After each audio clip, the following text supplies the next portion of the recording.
Hello, my name is Dave Dice, and this is joint work with my co-author Alex Kogan, and the presentation is Hapax locks value-based mutual exclusion. Our context here is mutual exclusion, that is locks, mutexes, and the like. Specifically, we're interested in implementations in cache coherent shared memory. And what we're looking for is generality. We want to allow large number of dynamic threads at runtime. Threads can come and go. Large number of locks at runtime. Locks can be created and destroyed dynamically. And we want threads to be able to hold an arbitrary number of locks and release those locks in any order they see fit. And our goal here is to decouple the implementation dependencies of the locking subsystem and make it easy to integrate. But also, we want to preserve the performance of the state-of-the-art locks and achieve some performance similar to what you would get with CLH, MCS, and the gold standards. Hapax locks borrow considerably from two other existing lock designs, the first of which is Tidex locks, which was originally reported in PPoPP 2016. Tidex locks are quite simple. They have a lock body has an arrive and depart fields. The lock is unlocked if those two fields are equal. They enjoy constant time arrival doorways and unlock paths. And critically, each thread has two unique identifiers, a primary identifier and an alternative identifier. To acquire a Tidex lock, a thread first performs an atomic exchange of its identifier, in this case my ID, into the arrive field and obtains the previous value. And then it waits until that previous value equals what is found in the depart field. Critically, a thread waits on its predecessor to announce that it has departed the lock. Then it can enter the critical section. And to release the lock, it stores its own identifier into the depart field. This is relatively simple. As constituted, this is incorrect, however. There's one small fly in the ointment here, and that is that if a thread's residual values from a previous locking episode are still in the arrival and depart fields, then when it installs it, if it were to install its own value again, none of the lock state would not change and it would appear unlocked. So to deal with that situation, the Tidex algorithm, not shown here, also pre-checks the depart field to see if its own identifier is in there. If its own identifier is found in the depart field, it flips and uses its alternative identifier for the remainder of that locking episode. So, what are the downsides to using the Tidex lock? Well, the first is the minor annoyance of having to do that identity check on arrival to determine whether you're going to use your primary or alternative identifier. That's a minor consideration. The key primary problem with Tidex locks is they have global spinning, so they generate considerable coherence traffic, and they're unfriendly and don't tend to scale on large systems. But we're going to try to address those ideas with Hapax values. We're going to replace the Tidex thread identities with Hapax values. These are, in a sense, nonces, although not strong cryptographic nonces.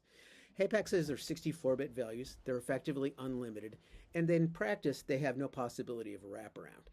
By convention, they're non-zero, and a Hapax value appears at most once in the history of the process. They're non-recurring, and the value is uniquely associated with a thread, a lock, and a locking episode by that thread on that specific lock. Naively, we could create Hapax values with an atomic fetch and add on a global Hapax allocator. In practice, though, that would just create another coherence hotspot, and we don't want to do that.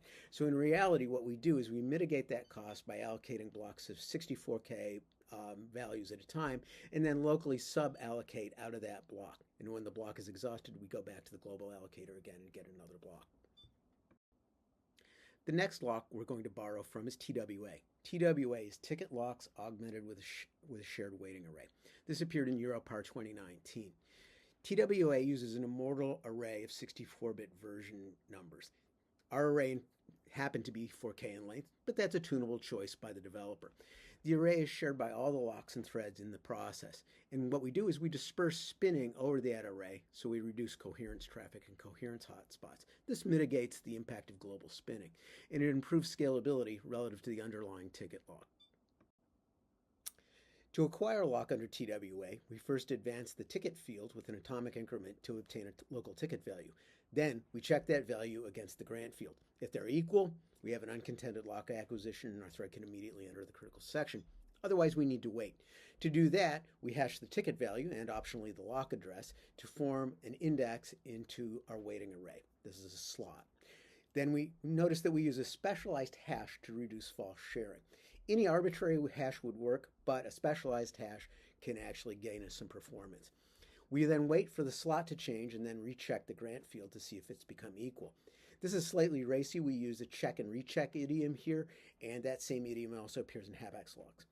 To unlock a TWA lock, we update the grant field to ticket plus 1, and then we form a hash again with ticket plus 1 and form an index into our waiting array and atomically increment that slot to let waiters know that they might need to recheck grant.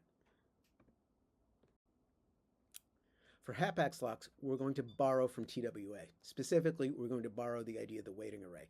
But instead of containing version numbers, the waiting array in our case is going to contain Hapax values. And those are the Hapax values of threads departing through unlock. So, how do we acquire Hapax locks? First, we create a Hapax value local to that thread. We'll call that H. It's a local variable. And we try to, as noted before, we try to allocate our Hapax value from our local block. And failing that, we go to the global allocator and get a new block. We then exchange our H value into the arrive field to obtain the predecessor's Hapax ID. We then compare that predecessor's ID against the depart field. Again, if they're equal, we have uncontended lock acquisition. We can enter the critical section immediately. Otherwise, we need to wait. To wait, we hash the predecessor's ID and optionally the lock address to form a slot index into the array. We again use a block-aware hash that specifically balances locality in the array versus the risk of false sharing and collisions in the array. We then wait on the designated slot in the array. If the slot happens to equal the predecessor's Hapax value, then we're done, and we actually can skip checking the depart field. This gives us an accelerated handover for the waiters compared to TWA. We have reduced coherence traffic because we don't need to fetch and check the depart value field. If the value changed to some other value, we need to re-execute the waiting protocol, check depart, and then go back to waiting on the slot again. And if there's no change, we just continue to busy wait. The unlock path is relatively simple. We store our Hapax value for that locking episode into the depart field. We hash H and optionally again the lock address to form an index into the waiting array, and we store H into that index. And notice that under TWA we needed to use an atomic increment to adjust the slot. Here we can just use a simple atomic store. It's worth calling out a few properties here. With Hapax locks, the queue of waiting thread is implicit. This is somewhat like CLH. A waiting thread knows only the Hapax value of its own immediate predecessor in the list, and a waiting thread does not know the identity of its own successor. Critically, in the contended unlock path, the value of the outgoing owner's Hapax is the same as the immediate successor's predecessor variable. It's worth showing a worked scenario to show how this works.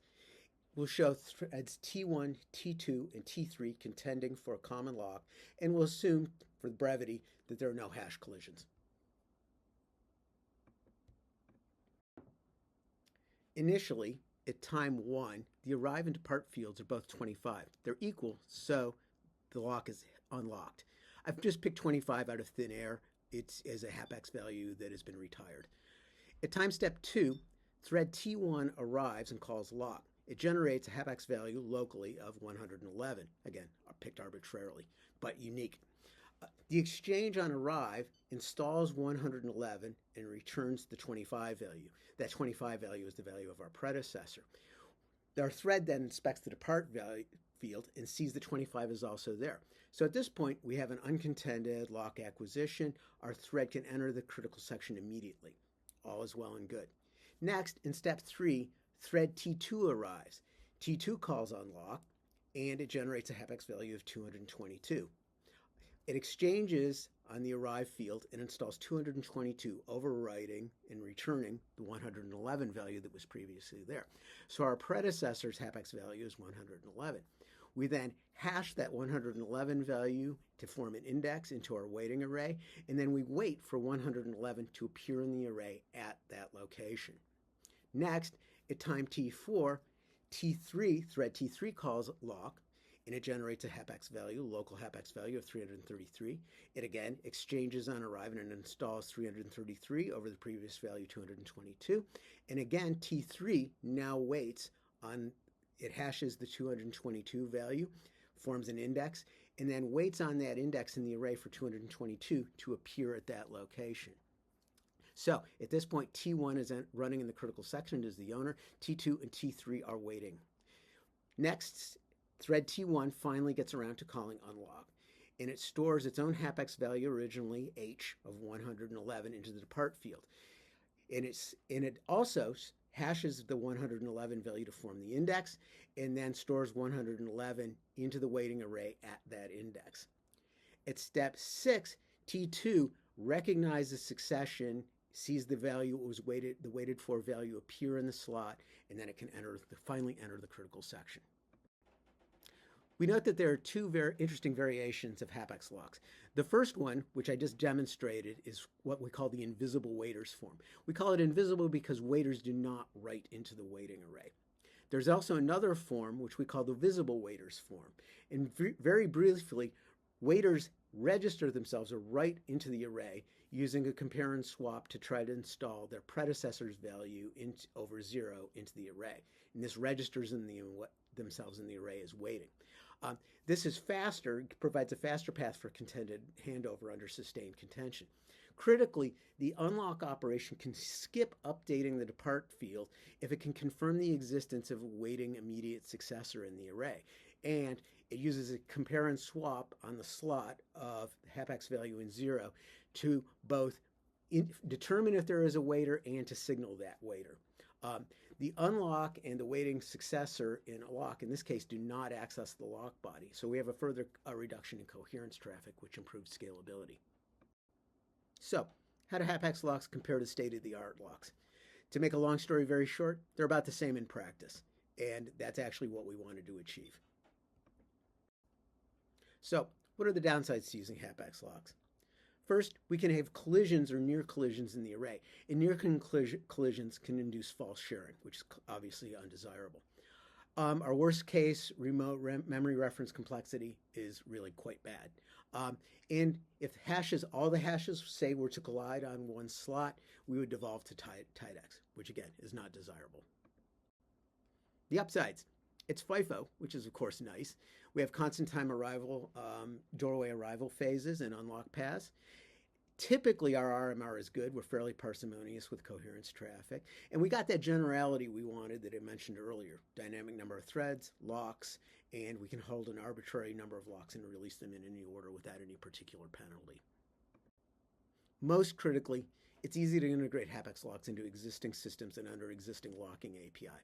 The lock and unlock methods are leaf methods. They have no dependencies. Critically, there's no allocation of queue nodes as you would find in MCS or CLH. And require that malloc to allocate a queue node, that often requires a lock and would result in circular dependencies in your software system. And for instance, we can use Hapax locks in Rust in a no standard environment where there is no allocation available. And we can also use it in low-level runtimes. Another really nice property of Hapax locks is it allows trivial constructors and destructors for lock and thread indices. To initialize a lock, we can just zero the memory underneath the lock. We don't need to do anything special to it. And to destructor for a lock is trivial. We don't need to do anything. And another nice property of this is there are no ownership changes, as in the Rust sense. We don't pass pointers around from thread to thread to thread. So thank you for your attention.